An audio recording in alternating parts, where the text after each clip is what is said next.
word from me. You have what you need. If daddy don't never show up no more, you have what you need. All you need is God. So we got to get to a place where all we're looking for is God. See, we looking for our neighbors. We looking for our friends. We looking for people to understand. I'm not going to understand their life because I'm not them. I'm understanding a portion of their life, but I don't really know what it's like to be Hannah. I don't really know what it's like to be Josh. They got to use what they have.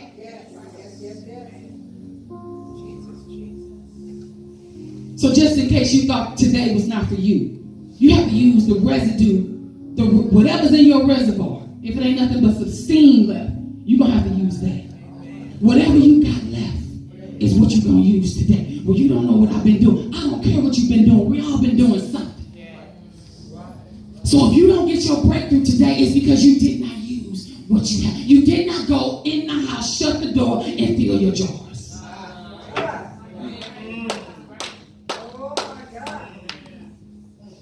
We got one more. But before we go into that, the process of deliverance is number one is a decision. The most important thing is the decision, not a faith decision. And I know we got a lot on our mind. We're thinking about all the different things. I want you to be real with yourself. I want you to let go of that thing that you're ready to let go of. If you got 4 things you need deliverance from, pick the one that you're really ready to get rid of. Don't waste your time. Don't play with God. What are you tired of dealing with? That's the one that gotta go today. If you're still thinking about the other one, that's not time to deal with that. Because today is not contemplation day. Today is action day. So decision. You gotta make a decision. Then you have to repent. And then we have to forgive. We've all been hurt. Unforgiveness is stopping your breakthrough.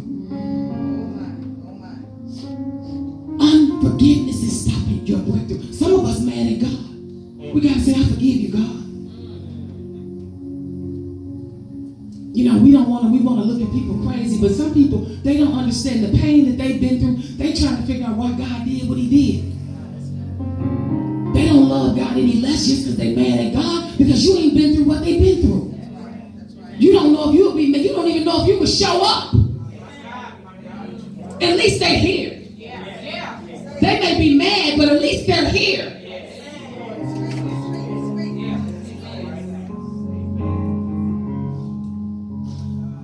Then we have to denounce the spirit. And I called out a lot of them. See, the enemy wants to oppress us. And oppression leads to instability. Instability leads to sin. Sin leads to death. So it's a process. He rides us in one area and wears us down, and then we start acting out in another area. Because the enemy can't make us do anything. But once he rides us, see, when we get fatigued, for those of you that suffer from pornography, you need to get some more rest. When you get fatigued and agitated, that's when your flesh is most weak, and that's when you're more prone to go to pornography. You're going to have to start getting you some rest. You're going to have to start hydrating more and get you some rest, because the enemy preys on you when you're weak.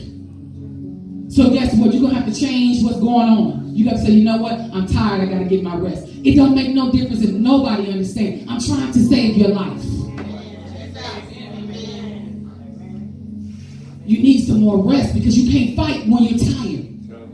The enemy come in when you're tired. He come in when you're fatigued. He come in when you're weak. He wants you to hate yourself.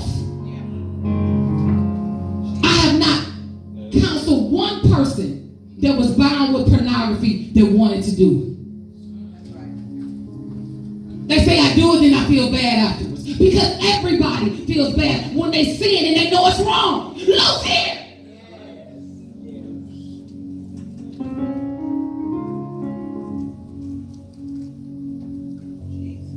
And just for you men, it ain't all men. It ain't all men that suffer from that. So you ain't got to think, oh, she's just talking to the fellas. No, I'm talking to the house. Get you some rest so that you can denounce the spirit. Then you have to confess the word. You have to confess the word over your life. Then you have to feed your faith. And here's the thing about feeding our faith. During the week, I challenge you to put some type of spiritual influence in your ears, whether it be music, whether it be a sermon or something of that nature. But we need to stop putting other things so much before coming to the house of the Lord. You can't be here every Sunday because you have a life, but you got to be here more than what you've been here because your very life depends upon it. You can't afford not to be here. You really can't. So you got to figure some things out. See, I'm upsetting all y'all apple cart because some of y'all like, how I'm going to get some more rest? You're going to have to let some stuff go so you can get some rest because you're trying to save your life. I got to get to the church house. And I got to wear shorts. Raymond was here last week. He had to come to church, pray, go take little Raymond to the baseball game, come back. But he said, I need the word. And his shorts and all. He said, I need to hear the word of God. He said, I need to hear the word of God. I need to hear the word of God. Somebody come, read, pray, leave, come back, put their shorts on, this and that. He went through what he had to go through to get what he needed. So my question to you, are you going to go through what you got to go through to get what you need? So you got to feed your faith. And number 7, you got to remodel your behavior by removing the things that could lure you back to the oppression. So if it's a certain person that when you talk to them, you end up being negative, you're going to have to reduce your interaction with that person. That's right. It's nothing wrong with that person. It's just that right now you're just trying to fight some things. It's not personal. We're so worried about what somebody else going to think that we're losing our very life. Well, am I going to have some friends? It don't make no difference if you have some friends if you're ready to kill yourself. Oh, I know I'm in the house. What difference does it make for you to have friends if you're fighting a suicide spirit?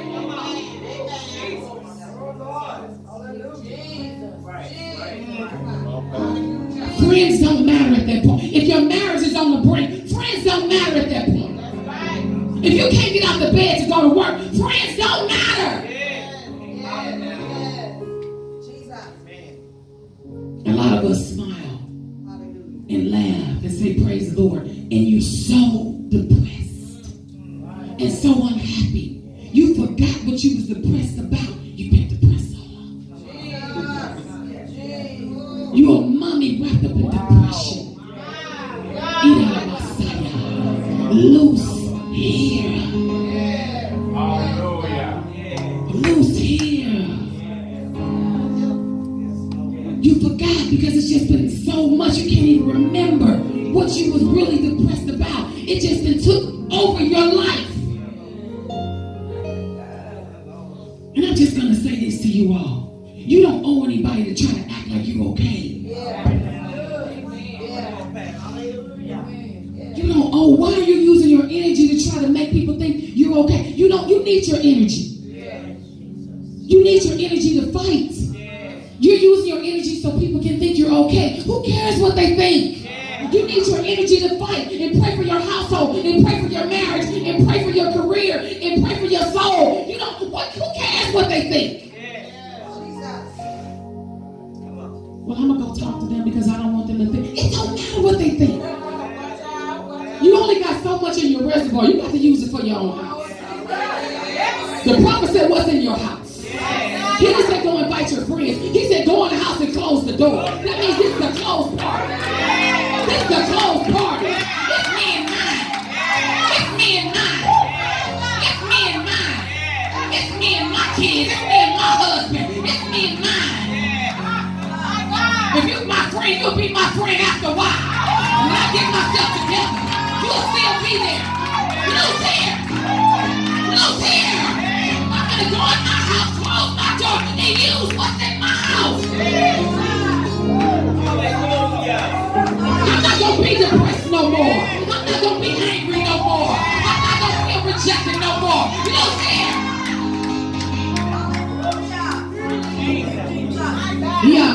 You got the power. You got enough power. You got enough power. Use what you have. I'm putting demand on the anointing right now because we're getting ready to pray.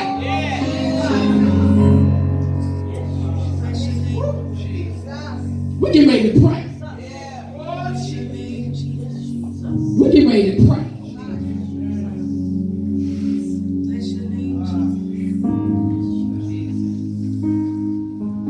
I gave you all the 7 steps. Here's one more. Number 8, consciously decide to live a life free of sin and replace the sin with holiness. Holiness is key to freedom. Holiness is not perfection. See, this is what we don't understand. We rather fake it till we make it. Holiness is not perfection. Holiness is a pure desire to want to do the right thing. And when you don't do the right thing, you say, here am I, God. Fix it, Jesus. Y'all know how much the devil was after me emotionally this week? Tore me down all week long. Some tests I passed, some tests I botched up so bad, I was just like, oh Lord Jesus. If Sonny don't hurry up and get here, I don't know if I'm going to make it. Oh, y'all, I'm being for real. Let me tell you something about God. When he speaks, he's not going to take it back. He said, it's time for deliverance. God wasn't worried about how I was feeling. And let me tell you something about deliverance. You have to be pliable for deliverance. And see, this is what I need my children to understand. When the devil come after them, he's trying to wear them down so they can be more flexible, especially my son, because he got such a hard shell. See, God want to break you down because he can't mold you if you in your own way.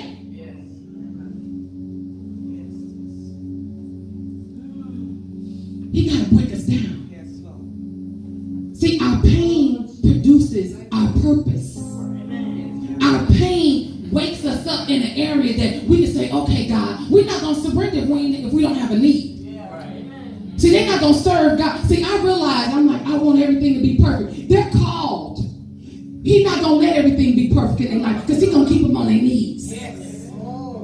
He's going to keep them where they say, okay, God, I'll go ahead and prophesy because you know what? I need you to give me peace in my mind. I'm going to go ahead and do what you called me to do because I need some peace, God. He's not going to let everything be everything because they won't obey otherwise. And we ain't no different. I thought about when I go get this powder on my nails. It's a hardness. It hardens up. But when I want to get this glue removed, they're going to have to wrap it up and put some acetone on it and let it sit there so it can be pliable. See, God can't move in your life if you're too stiff. That's why he's breaking you down. If you think about the sin that you're in, if you didn't get caught, if you didn't think something was going to happen negatively, you will keep doing it. You're not that good. You want to come out of it because you don't want the ramifications. So you got to be conscious. Holiness is the key to freedom because it strengthens your spirit, which enables you to govern your flesh. See, when you're at your weakest point, really you can govern your flesh more then than you can when you're strong. You can be more powerful when your flesh has been crushed. I saw my son go through one of the most emotional times of his life, and he did it with so much grace. I said, who is this kid? It was like he was having an out-of-body experience. He was just floating under the oil. He said, I was hurt on the inside, but I just said, I got to do what I got to do. Amen. It opened up my understanding to let me know he already had what he needed. Yeah, thank you. He handled that week of disappointment like a soldier. All right, man.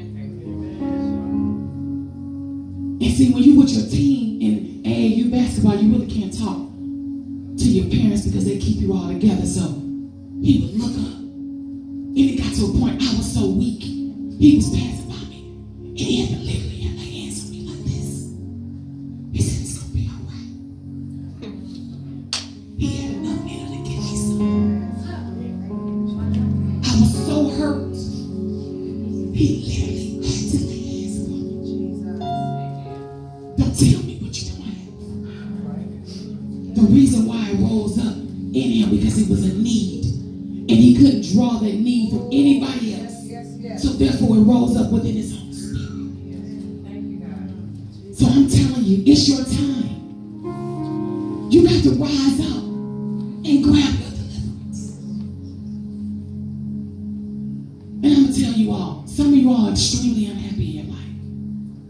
Because your whole life is centered around pleasing someone else. And you're going to have to get real with everybody around you because you're not happy. Yeah. And it ain't worth it. You've been trying to be pleasing to everyone, but you're not happy. And you're going to have to find you some happiness. And the first place to find it is telling the truth. You got to start telling your loved ones the truth. I'm not happy and this is why. I'm broken and this is why. You hurt me in this area and this is how I feel. It may have been 2 years ago, but I've been trying to act like I'm over it, but I'm not. But I want to submit that to you to let you know, pray for me. We got to tell our family the truth.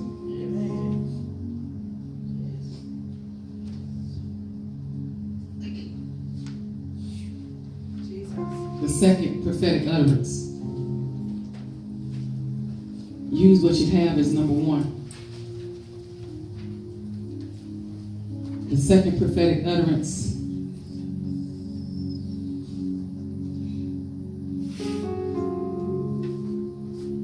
I actually did not write down where this was the woman with the issue of blood. I'm getting ready to read about that. And I didn't write down exactly where that is. So just so you know, I'm reading verses, I think it's Matthew, but I'm reading verses 18 down to 22.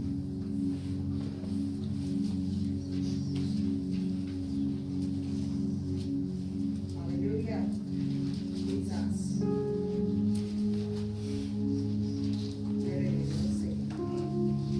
We almost done. Can I get the time? 10:18.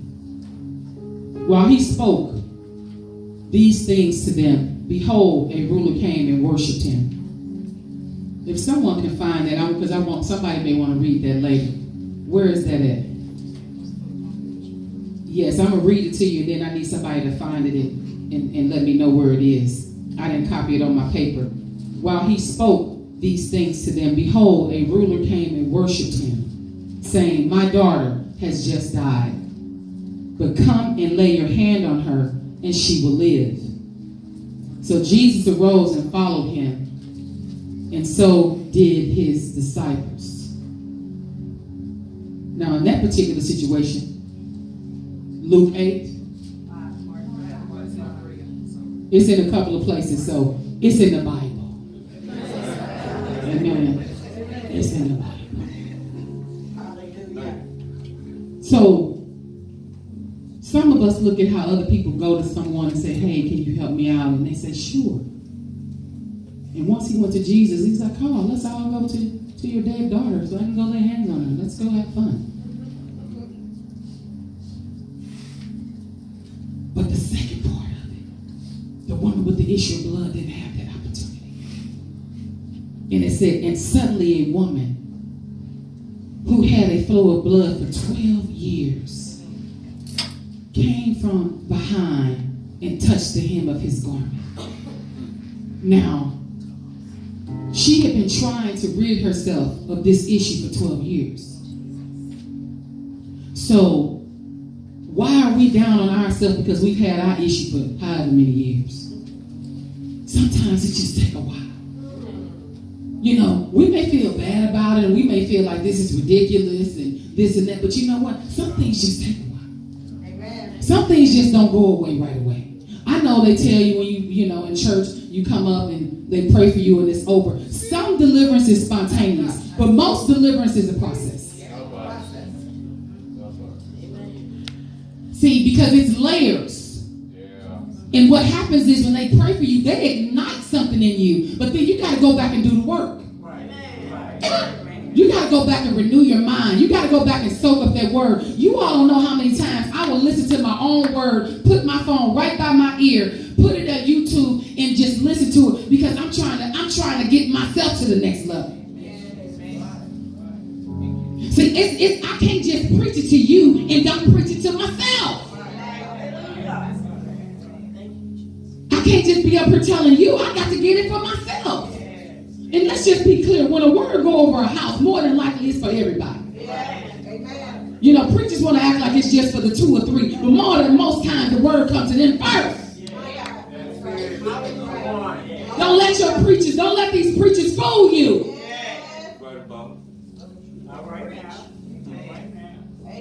We're under more attack than you anyway. So how we going to have it all together? I just never understood why they tried to make it seem that way. It just don't matter what you think. I'm like, just preach the word.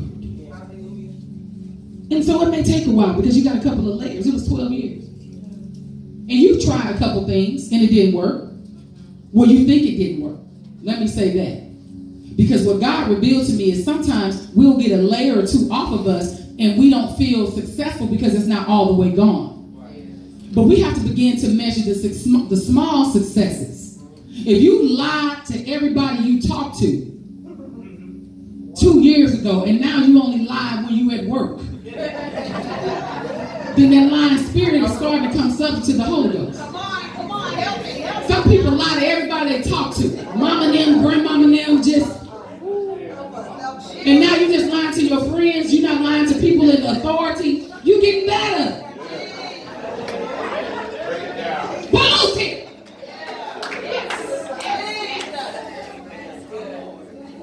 When I come down on my kids, they say, well, Mama, I'm doing this, and this. Even Tamika, sometimes I'll be texting her. She said, you know what? Sometimes they're just going to make mistakes. And I'm thinking, but see, I'm looking at the end point. I know what I'm looking for. See, I'm looking for this finished product, but I gotta ask God to help me celebrate the process. And see, she's telling me that they're going to make mistakes because she's trying to keep me stable. Okay? Because anybody got some children, you feel like your children going off the rails, it's real hard for you to stay on the rails. I'm sorry. I don't know. Things ain't right with Josh. Things ain't right with him. Things ain't right with me. Flesh of my flesh, bone of my bone. I'm not saying that she's minimizing what they're doing, but she's trying to keep me intact. Hold your position. So it took her 12 years, but she didn't give up.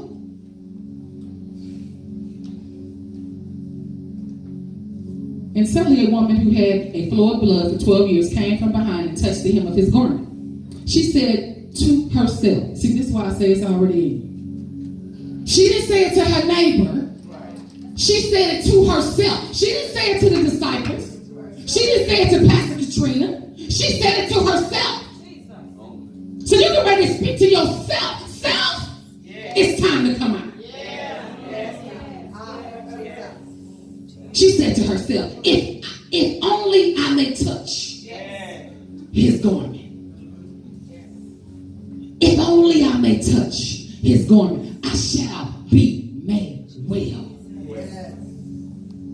But Jesus turned around, and when he saw her, he said, be of good cheer, daughter. Your faith has made you well. He didn't have to lay hands on her. He didn't have to cast out anything. He said her belief made her well. So you don't necessarily need somebody to lay hands on you. It's what you believe. You got to come with the faith.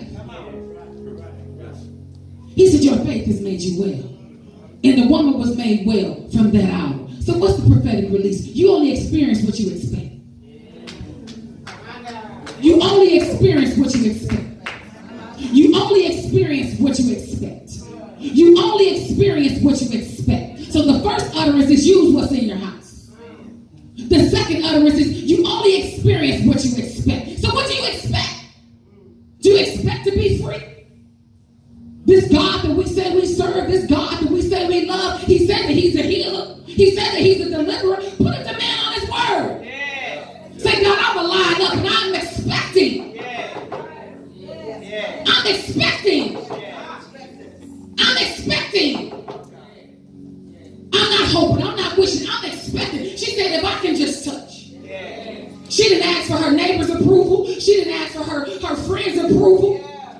And I'm using me in my house because I don't want you to think I'm in your house. My son's coach told him, you don't let nobody count you out. He got to speak to himself and say, I'm going to do what God has called me to do. I don't care who believes it.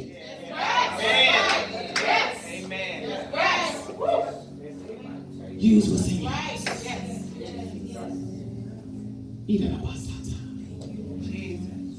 And when you get weak, I hear the Lord say, have Hannah lay hands on you and pray for you. In private. You and her.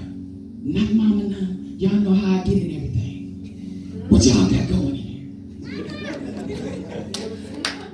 But it ain't my turn, and it ain't my time. I got to stay out of it. When you get weak, have Hannah pray for you. Out loud. Laying hands upon you. Her hands on anointing. Yes. Thank you, Jesus. He's your protector. You're his intercessor. Don't stop. You protect her. Yes, God.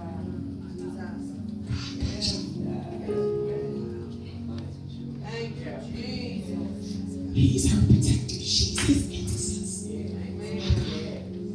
You talk about the mind. Yes. Know your role and play your role. God will honor. You may think, oh, it's no big deal. She just told Katrina that people make mistakes. That was pivotal. That was epic. I was about to lose it.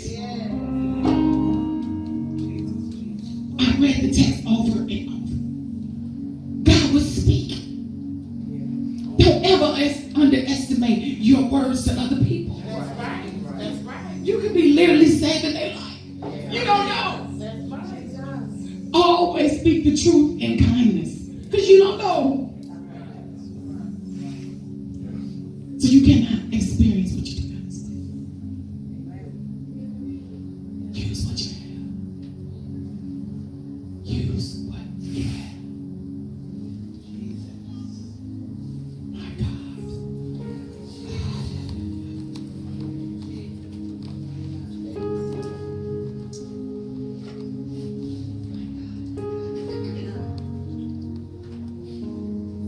Teresa, I need you to sing a little bit more. Give me you.